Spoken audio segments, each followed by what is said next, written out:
Shalom warga kerajaan Allah dimanapun kita berada. Hari ini adalah hari yang luar biasa bagi setiap kita. Mari kita persiapkan seluruh hidup kita untuk kita datang kepada Tuhan. Mari kita berdoa. Bapa dalam surga, segala pujian hormat hanya bagi nama Tuhan. Hari ini kami mengakui bahwa kami bangga punya Allah seperti Engkau, Allah yang besar, Allah yang mengasihi dan selalu memelihara hidup kami. Kami akan membawa setiap pujian penyembahan kami hanya untuk kemuliaan nama Tuhan. Yang siap memuji Tuhan sama-sama kita katakan amin, haleluya. Bersorak-sorai bagi nama Tuhan kita, nama yang begitu besar, haleluya.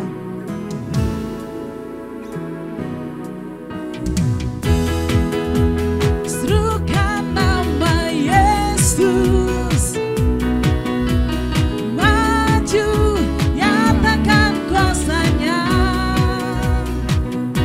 Kita buat iblis gemetar, kalahkan tipu dayanya dengan kuasa namanya. Sama-sama serukan nama Yesus, menara yang kuat. Nama Yesus, kota benteng yang teguh.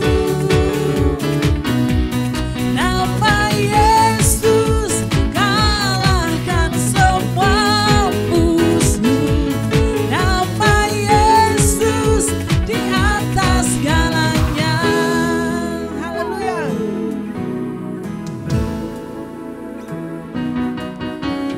Bangkit, serukan nama Yesus. Sama-sama kita maju. Maju, nyatakan kuasanya.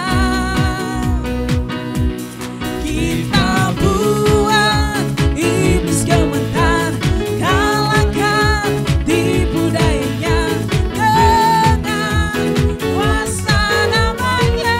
Semuanya serukan nama Yesus, menara yang kuat. Nama Yesus, kota benteng yang teguh. Nama Yesus, kalahkan semua musuh. Nama Yesus, di atas segalanya.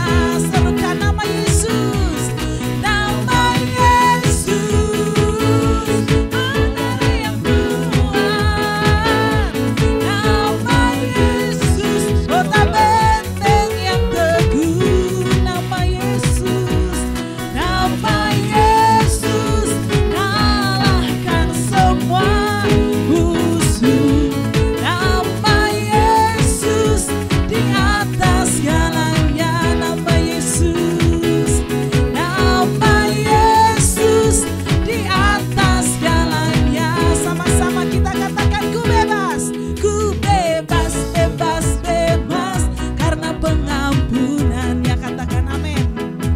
Ku bebas, bebas, bebas karena kuasanya. Ku telah bebas, bebas, Dia tinggal di dalamku. Oleh kuasa darahnya aku bebas. Sama-sama sekali lagi. Ku bebas, bebas, bebas karena pengampunannya. Amin. Ku bebas, bebas, bebas karena kuasanya. Ku telah bebas, bebas, Dia tinggal di dalamku. Oleh kuasa darahnya aku bebas. Oleh kuasa darahnya, oleh kuasa darahnya aku bebas. Oleh kuasa darah Yesus, oleh kuasa darahnya aku bebas. Haleluya. Pujian bagi nama Tuhan.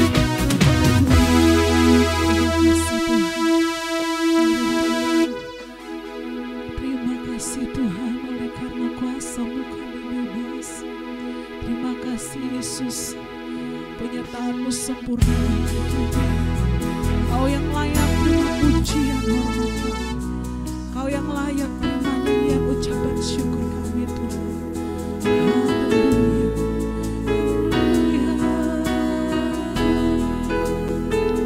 Terima kasih Tuhan.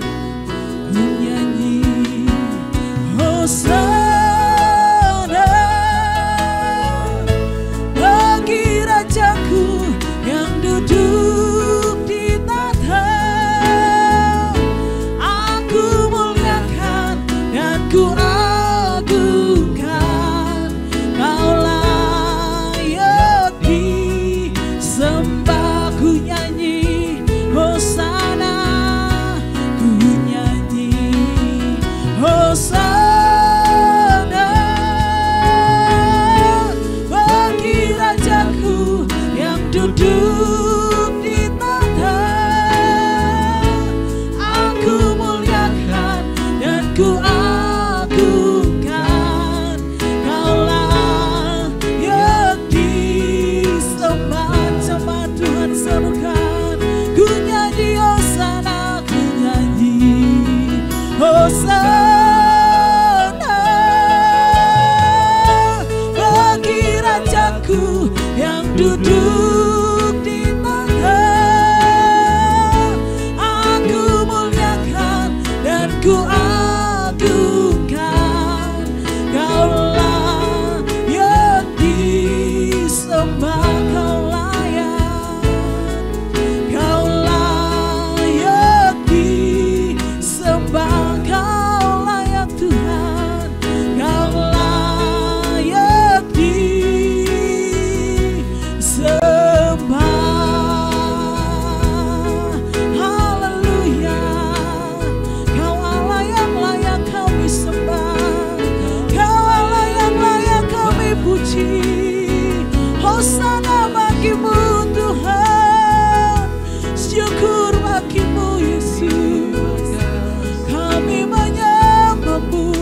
Haleluya, haleluya. Saudaraku yang diberkati Tuhan, katakan sama-sama, Yesus kita dahsyat dan Yesus kita luar biasa. Haleluya saudaraku. Ketika melihat cuplikan video ini, kita bisa melihat bahwa Yesus yang kita sembah, Allah yang kita sembah adalah Allah yang menepati janji-janjinya. Sahabat Kristus dimanapun saudara berada, tidak terlambat jika hari ini saya menyampaikan selamat Paskah dan saudara mengalami kuasa kebangkitan Yesus yang sangat luar biasa di tengah-tengah kita. Saudaraku, oleh karena itu saudaraku, ada satu hal yang menarik saudaraku yang dikasih oleh Tuhan. Rasul boleh banyak, nabi boleh banyak, tetapi juru selamat hanya satu yang namanya Yesus Kristus. Artinya apa saudaraku? Sang juru selamat akan menyelamatkan hidupmu secara rohani dan jasmani. Mungkin sebagian saudara berkata, betul Pendeta Wahyu, saya perlu diselamatkan dari hutang piutang, saya perlu diselamatkan dari sakit penyakit, saya perlu diselamatkan dari persoalan masalah yang sedang saya hadapi. Saudara dengar, dia sang juru selamat, dia kunci untuk mendapatkan jawaban atas setiap pergumulan kita, atas kita yang setuju katakan amin, haleluya. Saudaraku yang dikasih oleh Tuhan, cuplikan tentang video tadi membuktikan, saudaraku yang dikasihi Tuhan, bahwa Allah kita adalah Allah yang menepati janjinya. Bukan seperti lagu kau yang berjanji dan kau yang mengingkari. Tetapi kalau Tuhan berjanji, dia akan menepati semua janji-janjinya. Saya mempelajari sahabat Kristus, ada banyak orang yang lahir dengan mujizat. Dalam hidupnya dia melakukan mujizat, namun persoalannya ketika dia mati dan dia tidak bangkit lagi. Ada banyak contoh, hampir 7 sampai 8 kisah dalam Alkitab, orang-orang yang dibangkitkan, namun setelah beberapa waktu dia akan mati kembali. Tetapi Yesus kita hebat saudaraku. Sebelum lahir saudaraku ditandai dengan mujizat nubuatan-nubuatan. Tetapi yang kedua, ketika lahir pun saudaraku dengan mujizat, Alkitab mencatat, for with God shall be nothing impossible. Tidak ada yang mustahil bagi orang yang percaya. Dan selanjutnya saudaraku, selama hidupnya Yesus melakukan banyak mujizat, dan ketika mati pun di minggu yang lalu, di Jumat-Jumat yang lalu ketika memperingati Jumat Agung, kita membahas dia berkata tetelestai, sudah selesai. Artinya apa? Sakit penyakitnya diselesaikan oleh Tuhan,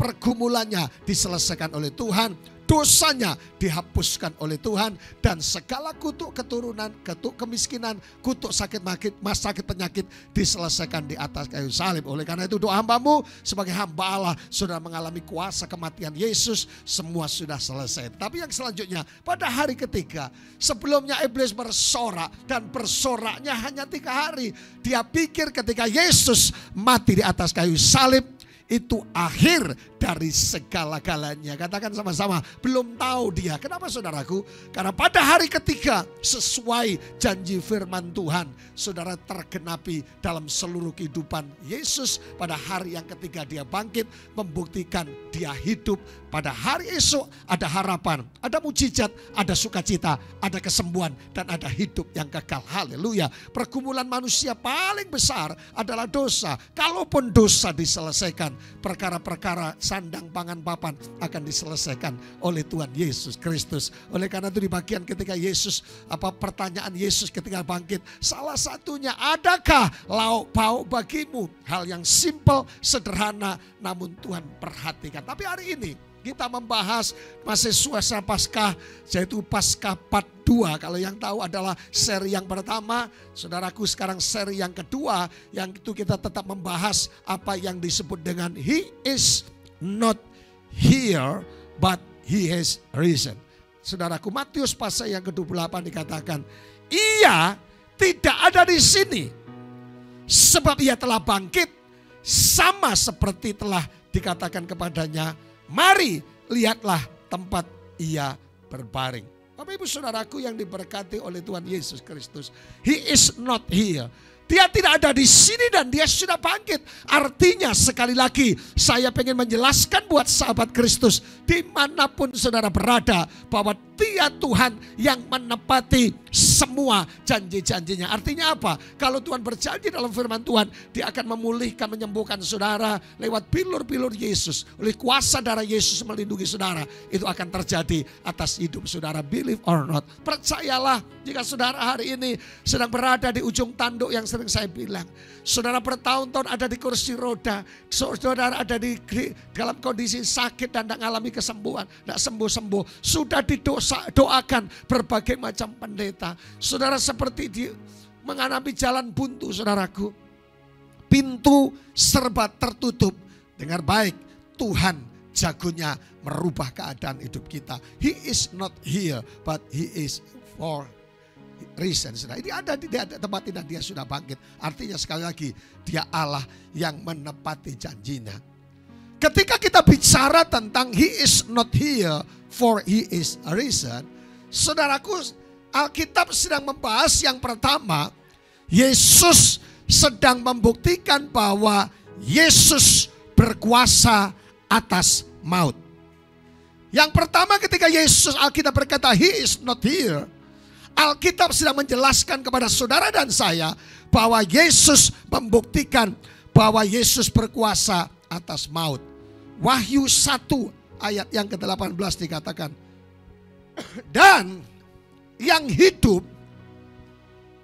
saya ulangi, dan yang hidup aku telah mati, namun lihatlah aku hidup sampai selama-lamanya dan aku memegang segala kunci maut dan kerajaan maut. Keren banget saudaraku.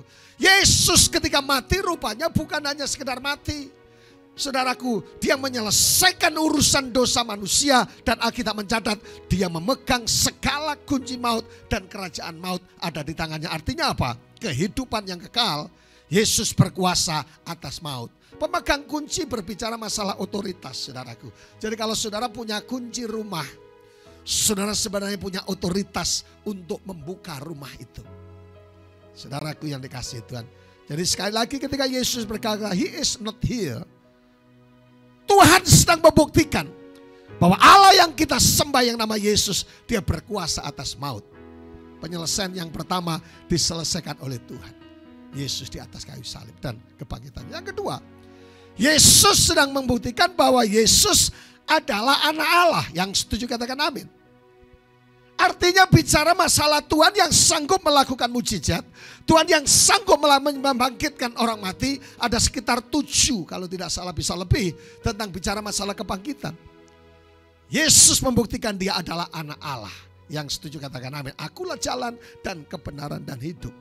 Yang selanjutnya Allah membuktikan bahwa seluruh nubuatan dalam Alkitab, dalam perjanjian lama maupun perjanjian baru yang berbicara masalah kedatangan Yesus, kelahiran Yesus, kematian Yesus, kebangkitan Yesus, itu terbukti benar dan sah tanpa salah. Amin, amin, amin, amin, amin, amin. Tetapi yang ketiga, membuktikan bahwa perkataan Yesus itu berkuasa.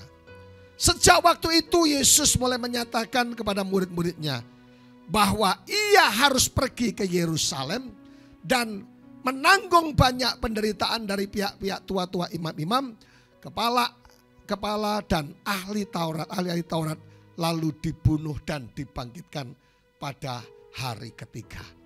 Sahabat Kristus, ada istilah yang bagus di kalangan orang-orang Jawa. Isu tempe sore dele, isu dele sore tempe. Nah, terbalik. Isu dele sore tempe artinya apa? Perkataan manusia itu dalam bahasa prokemnya mencela-menceli, tidak bisa dipegang. Isu dele sore tempe. Dan banyak orang, saudaraku, komplain. Dulu katanya, saudaraku. Makanya dalam pemberkatan pernikahan sering diungkapkan janji Tuhan. Aku bersedia, sedia, amin. Cincin tunangan dimasukkan. Tapi kadang-kala masih ada yang meleset, saudaraku. Berapa banyak kami mengkonseling banyak pasangan-pasangan. Tapi Yesus beda. Yesus membuktikan perkataan Yesus berkuasa. Kalau saudara ingat, Ketika Jumat Agung saya membagikan tentang double speaking power. Seorang doktor dari Jepang, saudaraku, membuat sebuah penelitian tentang air. Ketika air dikatakan indah, I love you, thank you, bentuknya molekulnya menjadi bagus. Perkataan Yesus adalah perkataan yang berkuasa. Firman Tuhan mengajarkan kepada kita orang-orang percaya, saudaraku yang dikasihi Tuhan, bahwa orang percaya itu punya double speaking power. Perkataan imam dan raja. Kalau pengen melihat hari-harimu hidup melalui perkataanmu, perkatakan sukses, perkatakan sembuh, perkatakan berhasil. Kita berikan urapan yang disebut dengan urapan untuk mencipta. The anointing create, mencipta bara dari yang tidak ada menjadi ada. Sahabat Kristus, rupanya orang percaya itu sakti. Perkatakan yang tidak ada. Yang belum punya rumah katakan saya punya rumah. Yang belum punya pacar katakan saya punya pacar. Tapi khusus yang belum menikah, yang masih jomblo, saudara. Yang tidak ada menjadi ada bara. Kerjakan, saudaraku. Dalam istilah bahasa Arab yang dibaca kun payakun, Tuhan sedang mencipta. Rupanya orang percaya diberikan kuasa untuk berbara-bara ria. Amin. Oleh karena itu kebahagiaan diputuskan untuk sukacita, diputuskan untuk bahagia, diputuskan untuk sukses. Jadi ketika Yesus bangkit, membuktikan ada banyak perkara yang terjadi, termasuk membuktikan dia berkuasa atas maut, membuktikan bahwa Yesus adalah anak Allah, membuktikan dia perkataan nubuatan itu benar, di semua digenapi, dan membuktikan perkataan Yesus adalah berkuasa. Seorang penulis buku namanya Frank Morrison, saudaraku. Dia punya tujuan menulis buku untuk memberikan apologet, arti bukan apologet, pengen mencari fakta bahwa Yesus Kristus mati dan bangkit khususnya, itu adalah dia mencari kelemahan-kelemahannya. Tapi tidak taunya buku ini yang sangat populer dan menjadi berkat. Akhirnya apa, saudaraku yang diberkati Tuhan? Menjadi satu kontribusi bahwa Yesus itu betul-betul bangkit. Amin, amin, amin, amin, amin. Yang lalu gembala senior kita, Pendeta Timotius Arifin, membagikan tentang 5G. Kita di Sumba, apa pagi? Sudah 4G. Nah tapi saudaraku kalau pergi ke luar kota, ke beberapa kota, ditawari 5G handphone saudara. G-nya yang pertama adalah Getsemani. Tuhan izinkan berada di Getsemani. Orang percaya yang kedua diizinkan untuk lewat Golgota. Tapi juga grave, kuburan. Dan kemudian Galilea. Tetapi berakhir dengan glory. Artinya apa, saudaraku yang diberkati Tuhan?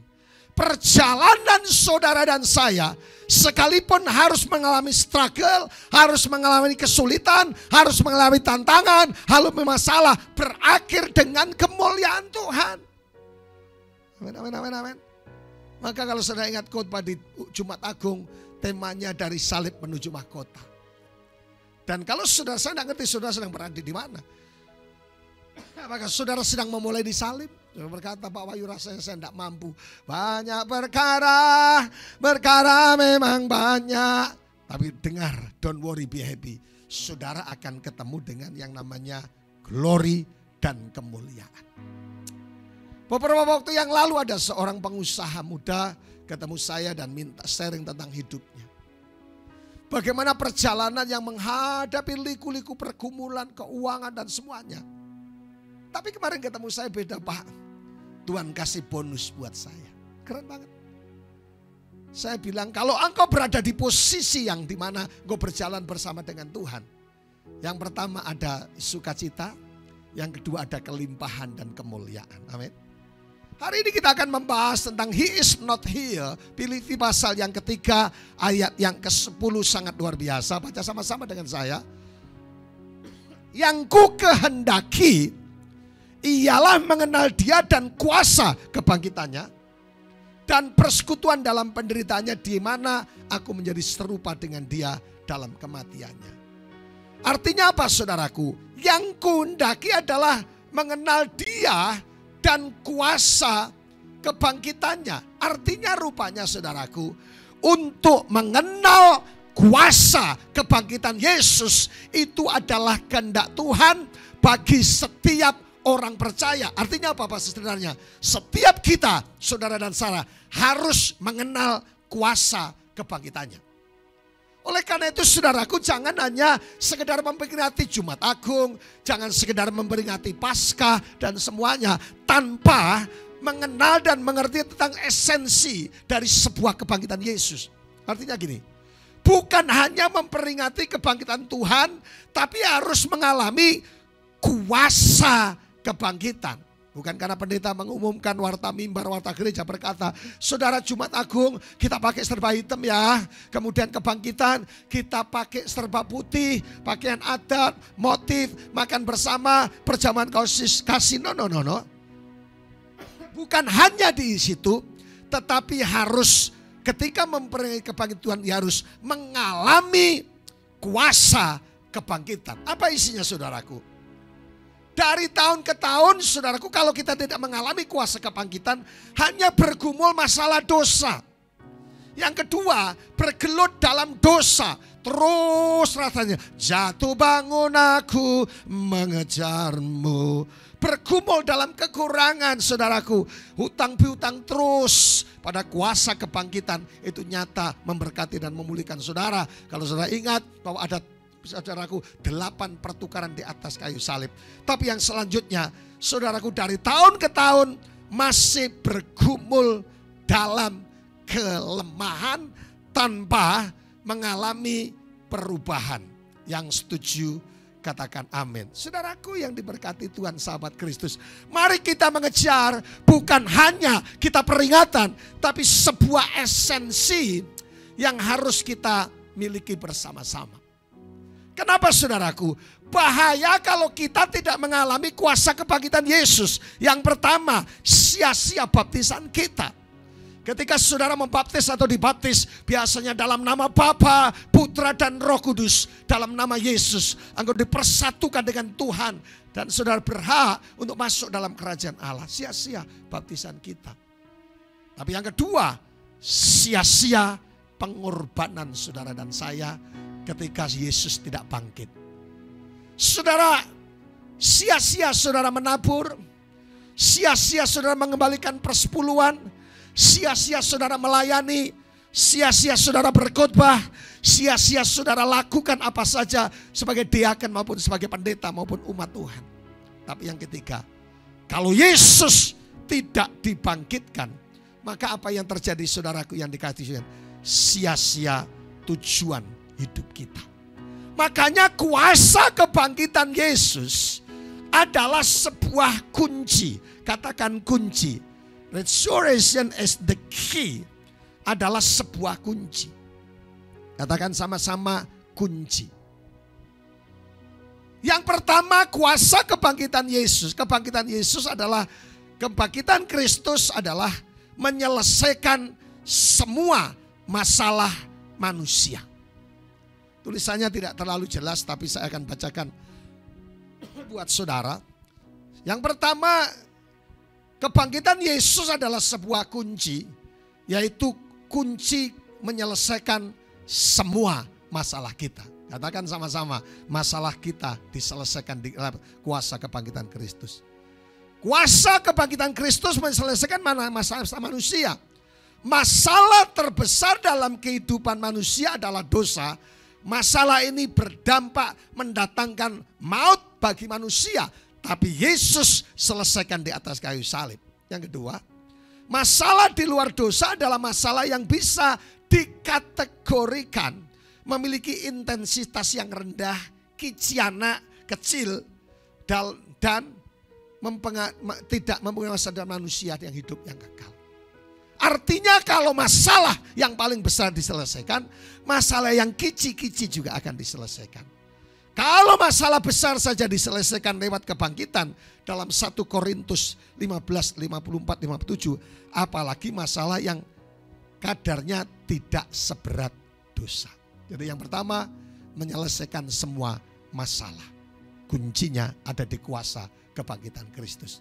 Mungkin saudara bertanya, apakah masalah sakit penyakit saya? Yes. Apakah masalah rumah tangga diselesaikan? Yes. Apakah masalah keuangan diselesaikan? Yes. Apakah masalah depan diselesaikan? Yes. Apakah masalah masa lalu dosa-dosa kebrengsekan saya diselesaikan? Yes. Karena kuasa kebangkitan Kristus menyelesaikan masalah manusia masa lalu, sekarang, dan akan datang. Yang setuju katakan amin. Tapi yang kedua, kuasa kebangkitan Kristus saya katakan sebuah kunci. Karena kebangkitan Kristus memberikan harapan dalam kehidupan orang-orang percaya. Tetapi orang muda itu berkata kepada mereka, jangan takut. Kamu mencari Yesus orang Nazaret yang disalibkan itu. Ia telah bangkit. Ia tidak ada di sini. Lihat, inilah tempat mereka membaringkan dia. Jika ada kebangkitan berarti ada kehidupan. Kalau ada kehidupan otomatis ada harapan-harapan yang benar. Memiliki kebangkitan Kristus, menarik kebangkitan Kristus dan hidupnya akan menjalani hidup yang bergairah dan antusias, tidak mengeluh dengan masalah dan selalu optimis. Kebangkitan Kristus memberikan harapan. Bayangkan saudara-saudaraku yang diberkati Tuhan. Ketika mendengar Yesus mati di atas kayu salib, murid-muridnya pada umumnya mereka mulai sudah. Saudaraku, ya nasib, ya nasib, ya nasib. Hancur sudah, hancur mina. Mereka tidak ada harapan lagi, saudaraku yang diberkati Tuhan.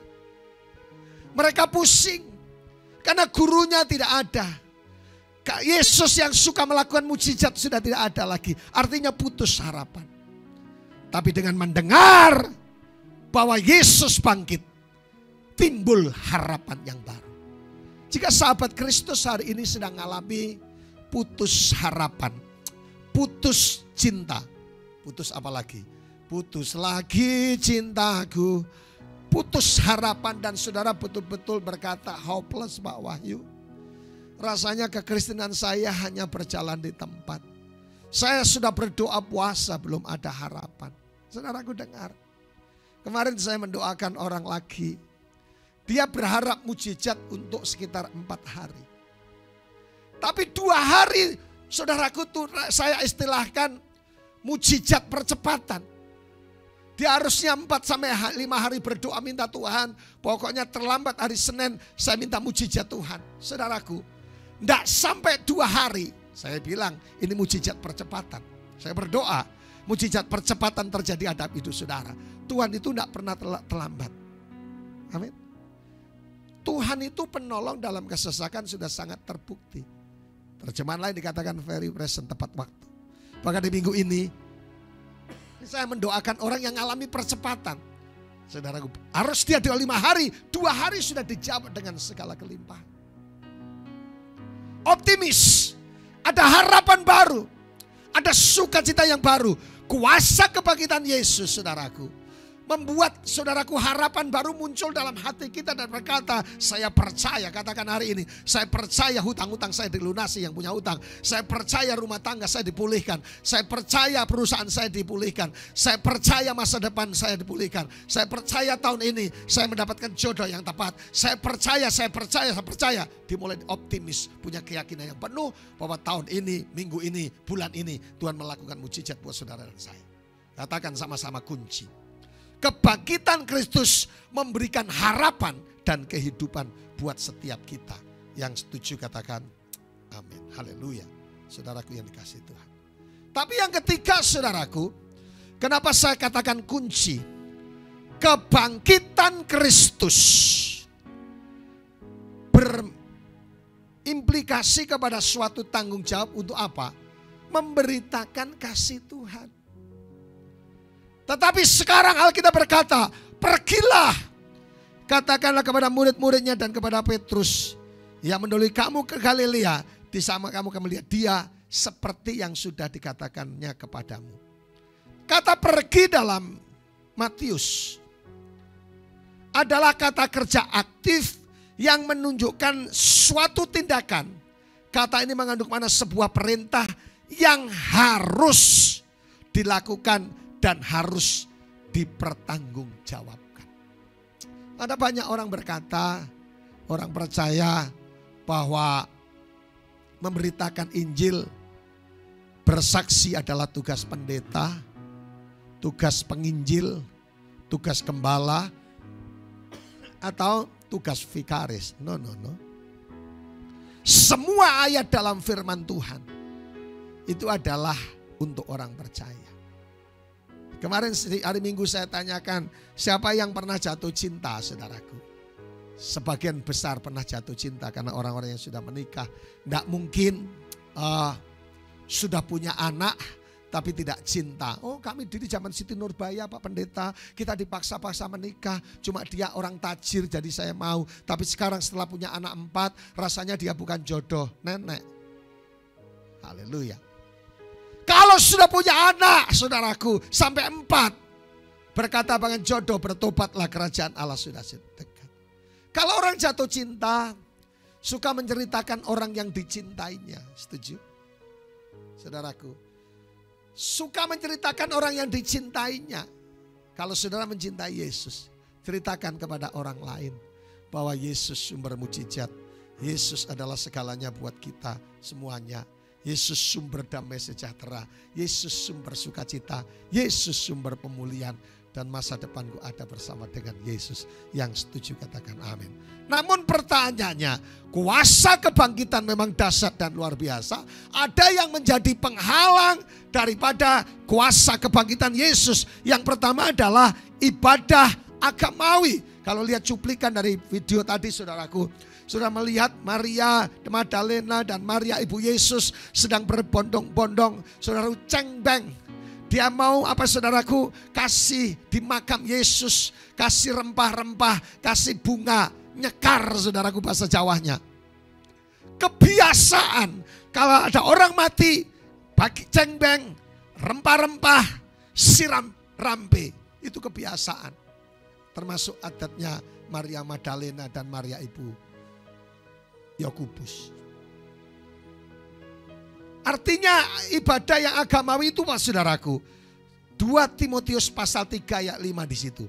Secara lahiriah dia ada di gereja, mereka menjalankan ibadah, mereka komsel, mereka Kristen, tetapi pada hakikatnya mereka memungkiri kekuatan Allah. Kekuatannya jauhlah mereka itu. Jadi rupanya secara simpel apa terjemahannya dari ibadah yang agamawi, saudaraku? Ibadah agamawi adalah melakukan ibadah. Saudara tiap minggu ke gereja. Persekutuan doa saudara ikut. Komsel saudara ikut. Doa pengerja saudara ikut. Tetapi sesungguhnya dalam hati kita, saudara sedang tidak percaya mujizat dan kuasanya. Itu roh agamawi. Ibadah tapi tanpa kuasa. Tapi yang kedua, apa yang menjadi penghalang? Tidak punya iman. Akhirnya ia menampakkan diri kepada 11 orang itu ketika mereka sedang makan, dan ia mencela ketidakpercayaan dan kedegilan hati mereka.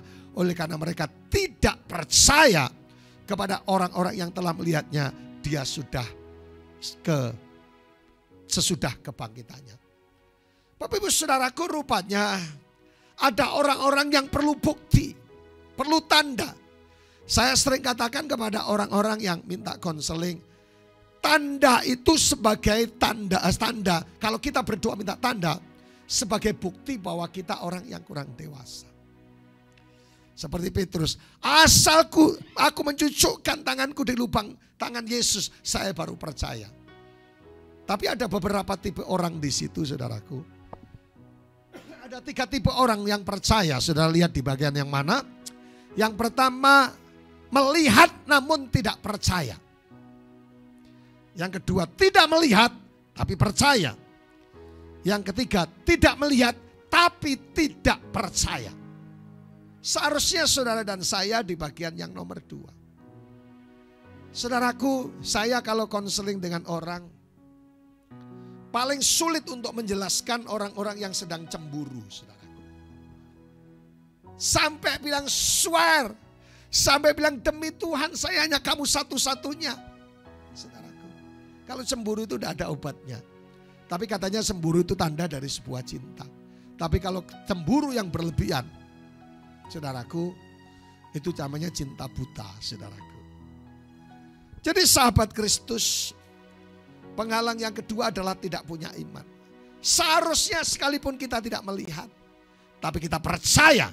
Sampai hari ini saya malah lihat kemuliaan Tuhan yang terjadi dalam seluruh kehidupan kita. Tapi yang ketiga, penghalangannya lah tidak berani mati. Ini bukan bicara masalah fisik. Musuh terbesar dalam diri manusia adalah dirinya sendiri dan egonya. Bukan setan yang terlalu hebat. Kita jelas Alkitab mencatat bahwa the devil is under of it. Setan di bawah kaki orang yang percaya. Kita harus mematikan ego kita. Mau memaafkan orang lain meskipun mereka salah. Haleluya.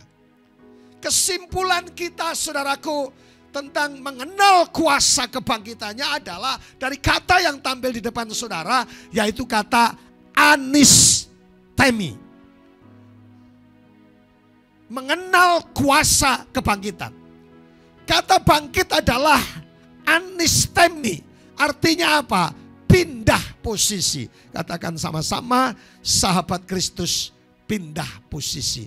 Dari posisi yang mana? Dengar baik. Kehendak Tuhan untuk mengenal kuasa kebangkitan. Kuasa kebangkitan anistemi artinya. Sahabat Kristus dimanapun saudara berada. Anistemi artinya apa? Saudara pindah posisi hari ini. Saudara boleh berulang kali merayakan kebangkitan Yesus. Saudara puluhan kali, saudara ratusan kali. Tapi kalau tidak mengalami anistemi kuasa kebangkitan Yesus, saudara tidak mengalami kuasanya. Bangkit dari mana? Bangkit dari tidur kita. Mungkin kita jadi orang Kristen, orang percaya. Tapi saudara ogah-ogahan menjadi orang Kristen yang memble, tidak ada semangat. Saudaraku bangkit dari tidurmu. Bangkit dari mana? Anistemi dari mana? Saudaraku, dari sakitmu kepada sembuh. Dari kemiskinanmu diperkaya. Dari kutuk menjadi berkat. Dan saudara ada bersama. Katakan sama-sama anistemi. Katakan sama-sama pindah posisi. Sambil bangkit berdiri, katakan sama-sama pindah posisi. Saudaraku, saudaraku, mujizat Allah terjadi tergantung kau melangkah. Saya mempelajari dalam seluruh pelayanan yang hampir 28 tahun saya menjadi pendeta.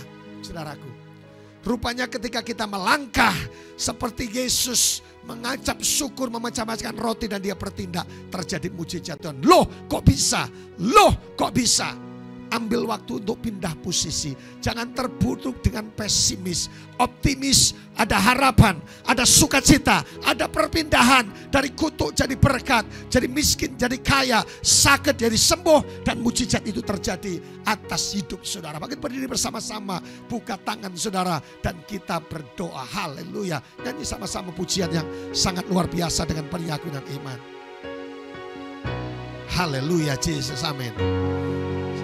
Kau besar dan mulia ajaib, tiada seperti Engkau. Amin. Tiada seperti Engkau, sebab Kau besar, perbuatanmu pindah posisi. Tiada seperti Engkau.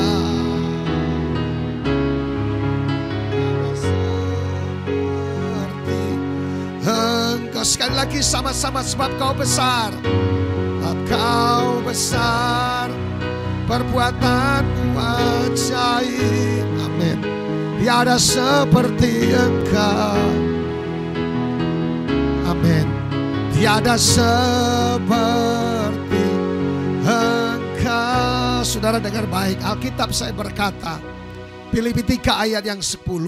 Yang ku kehendaki ialah mengenal Dia dan kuasa kebangkitannya. Jangan tunda hari ini. Mujizat Allah terjadi atas setiap saudara. Jika saudara mendengarkan program ini di Facebook maupun di YouTube, tulis di status saudara. Katakan sama-sama saudaraku, pindah posisi. Katakan sama-sama, tulis mujizat masih ada. Tulis kuasa kebangkitan Yesus sesuai dengan kebutuhan saudara. Saya akan disembuhkan. Jika saudara hari ini sedang menantikan mujizat Tuhan, angkat tanganmu. Pindah posisimu jika engkau terpuruk tentang masa depan, tentang jodoh, tentang rumah tangga, tentang keuangan, tentang sakit penyakit, tentang pelayanan. Angkat tanganmu. Pindah posisimu. Saya percaya ketika saudara anistemi, ketika saudara melangkah dengan kuasa kebangkitan Yesus, saudara akan melihat mujizat hari ini. Mari angkat tangan dan pendeta Hengki akan berdoa buat saudara dan saya. Haleluya, haleluya. Kami bersyukur Tuhan, karena Engkau hidup, maka ada harapan bagi kami. Hari ini setiap umat-Mu yang hari ini perlu Tuhan untuk mereka bisa pindah posisi, mengalami kuasa kebangkitan, mengalami anistemi di dalam hidup mereka ya Tuhan. Kami berdoa bagi mereka di dalam nama Yesus Tuhan.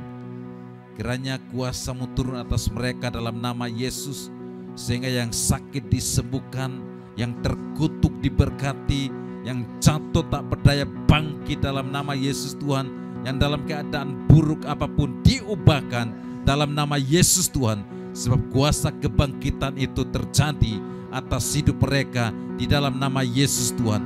Hari ini Tuhan, yang hilang harapan diberikan kembali harapan di dalam nama Yesus Tuhan. Yang putus asa, yang kehilangan sukacita, di dalam nama Yesus Tuhan terjadi pemulihan di hari ini juga di dalam nama Yesus Tuhan.